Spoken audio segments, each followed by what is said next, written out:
But let's talk about this consolidation process, because I think we're very, very close to finally finishing this whole process that we've been in. We've been trapped between this 50-day moving average and the 200-day moving average now for the last 2 months. And and as I wrote about today, if you go to our website at realinvestmentadvice.com, our technically speaking post today is called Coiling a Spring. And that's exactly what's happened here. As you notice, price has continued to get more and more compressed as we've been going through this correction process. The problem now is that being trapped between the 50 and the 200-day moving average, there's not a lot of room there. This is only literally about 20 points of S&P movement between these two junctures. So the market is going to move out of this in one direction or the other. We've been talking about this for the last week. We just don't know which way it's going to break. Encouraging today is that despite the fact the markets really didn't go up, they really didn't go down much either. The market pretty much finished flat for today, and this is with all the stuff going on with the Iran deal, of course. We're still dealing with China, which some news out of China today suggests that, while things are moving forward, it may not be as easy to negotiate a trade deal with or a trade deal with China as people originally anticipated. So there's still potential here. The markets could be under pressure with just a mishap. We've got a lot of things going on geopolitically right now that have a lot of potential to roil the markets. North Korea, China, Iran. There's a lot of things out there that could potentially hit the markets. On top of that, economic data has continued to come in a bit weak, and with interest rates still trying to rise here, that all really kind of relates to the ability as we move into the summer months of a potential hiccup in the markets. But right now that hasn't happened. As I've been talking about here over the last few days, the market is going to ultimately make a break of this consolidation pattern, either to the upside or to the downside. We just don't know which yet. And again, as we've been talking about, that if I was a betting man, right now the action looks like it wants to break out to the upside.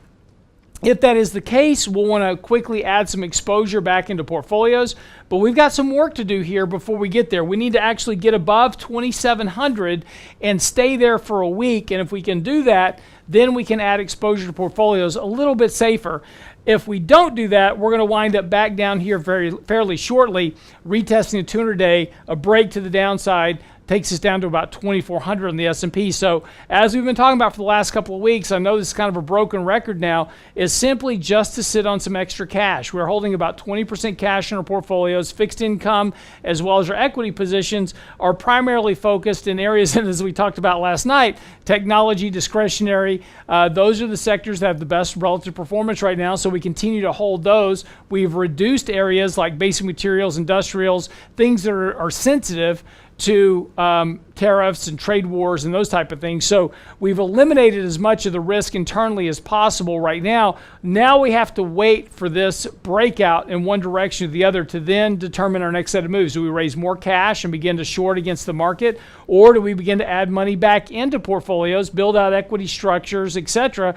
We're going to know that, I think, by the end of this week or first part of next week. Of course, we'll keep you fully up to date, and make sure you're registered at the website, Real Investment Advice, for our weekly newsletter, because as I produce that over the weekend, we'll send it out. We'll tell you exactly what we're doing with our portfolios, so you can obviously follow along. Of course, if you need help, simply go to the website, click the schedule an appointment button. We're happy to meet with you. Myself, Danny Ratliff, Certified Financial Planner, Richard Rosso, also CFP. Happy to sit down with you, talk to you about your portfolio, what you need to have done with it, and what you can do from here. This is going to be very tricky here over the next couple of months. So, especially as we move through summer, we're very late stage in this current market cycle. So there is a lot of risk longer term.